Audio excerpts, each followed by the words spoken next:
Yesterday I go to school and then I go to mall and then my grandma is coming.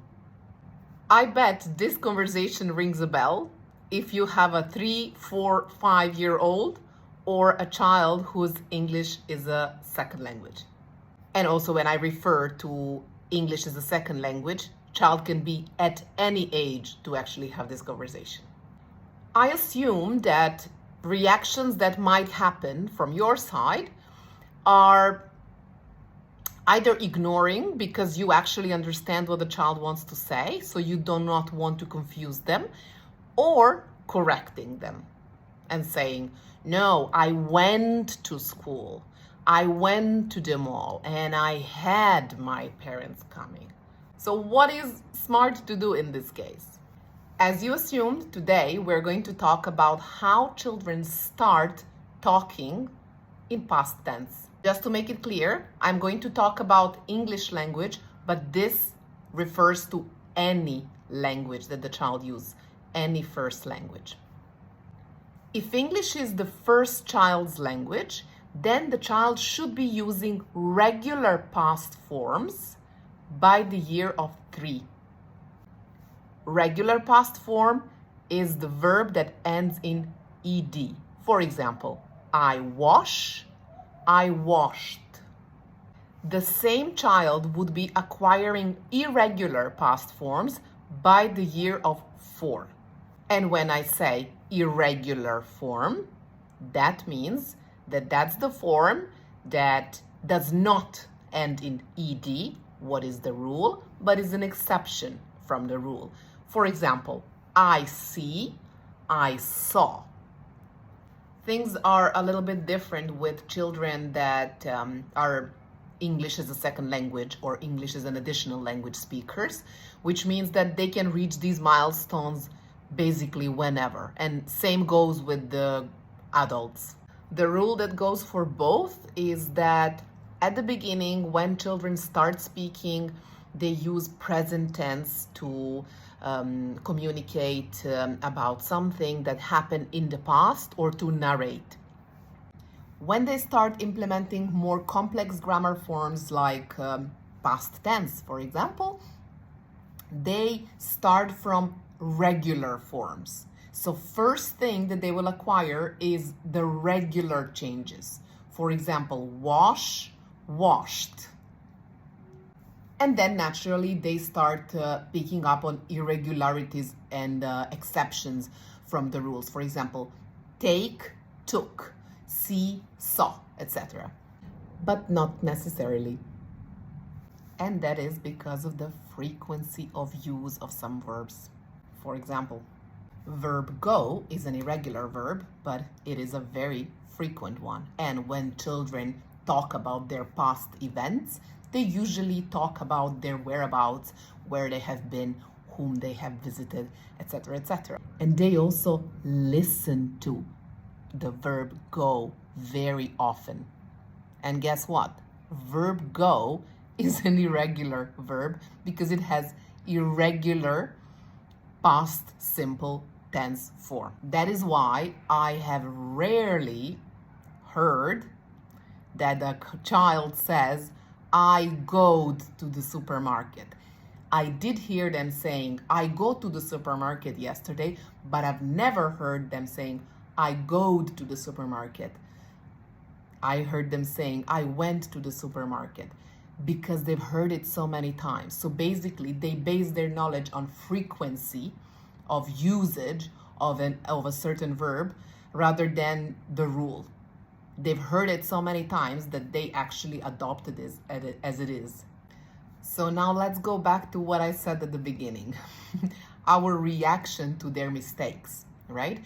So you often either hear a child using a regular form of past tense when they speak. For example, I seed a bird yesterday. Or using present to communicate something that happened in the past or to narrate. And because that hurts our ears, we are very quick to correct them and say, no, I saw a bird today. I went yesterday. No, not I go. I went. I know because I've done it.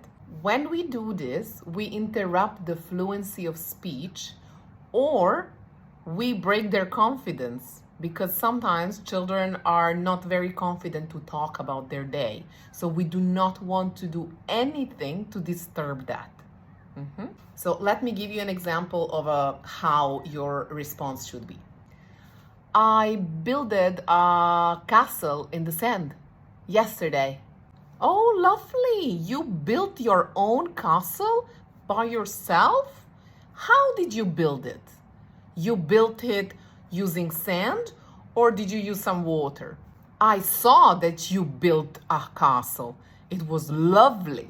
So what I did here, I used the correct form 3 times because I want the child to hear it multiple times, and I never ever mentioned, oh no, that's not how we say it. We don't say builded, we say built. I just really emphasized it when I spoke, when I responded to the child. Yesterday I go to the supermarket and then I visit my grandma. Oh, you went to the supermarket and you visited your grandma? That sounds like a very nice day. The more times a child hears a correct form of past tense, the faster they will acquire it and they will actually implement it in their own speech. Yet sometimes we want to speed up this process. And that usually happens when we have an EAL student who is a little bit older, so you want your child or your student to catch up with the grammatical rules of the language and to speed up the language acquisition process. And naturally, if a child is older, then they're kind of used to the direct one-on-one language learning. So why don't you use some visuals, some cards, and some games with them? You can use conversation starter cards where there is an action showed in the picture and just ask a simple question. What happened? For example, in the picture, you can have a woman dropping something, dropping a watermelon, let's say. And then you can just ask, what happened? And the child response should be, a woman dropped a watermelon, right? So you can practice that first with regular forms with your EAL student or EAL child. And then after that, add some irregular forms. By the way, I'm in the process of making my own cards and that I'm going to use in my classroom for the next year. And I will be putting them in the link in my bio so you can access them and use them with your students or with your children. Second thing that you can do is read books that use narration. And one of these books, for example, that I used in my classroom was Mr. Gumpy's Outing. It has a lot of regular and irregular verbs, but mostly regular. Of the actions that Mr. Gumpy and the animals on the boat did. And they might help children, while you're reading the story, grasp the grammatical rule of the past tense. Also, a very good story is The Enormous Turnip, too, because this book is very repetitive, so children actually get to hear the verb very often during the reading time, right? And we know that it's all about exposure. Children need to be exposed and they need to use a lot of repetition during their learning because, as I said in one of my previous videos, repetitio est mater studiorum.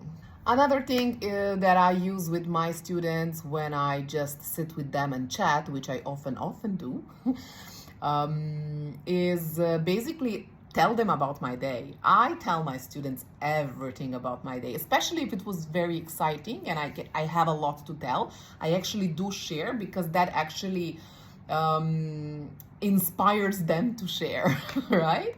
And I talk a lot about my past day. And when I say yesterday or the day before, I use this. I say yesterday, and that's how I visually show that I talk about the past. And now I'm going to be using a lot of past forms. So I said yesterday, I woke up, I stretched, and I brushed my teeth, I went to the store, I bought some bread, etc., etc. So I tell them the whole day, and throughout the whole day, I did a lot of actions, and therefore you will also use a lot of verbs, irregular and regular forms.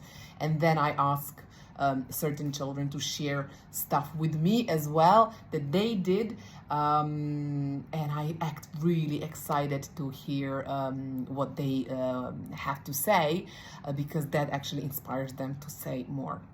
As parents, you can also do this in the car when you are picking them up from school. I know sometimes children don't like to share what they did in school, but if you ask them really direct questions, for example, oh, who did you sit next to today? Or what fish did you learn about today, right? So having a little bit of information from the teacher before you leave school can actually really be helpful for you to get more information from your child, and as a consequence, you can also get them to use more past forms. I really hope that this video helped you, and if you have any questions whatsoever, I am here. You can ask me in the comments or in the DM. Thank you.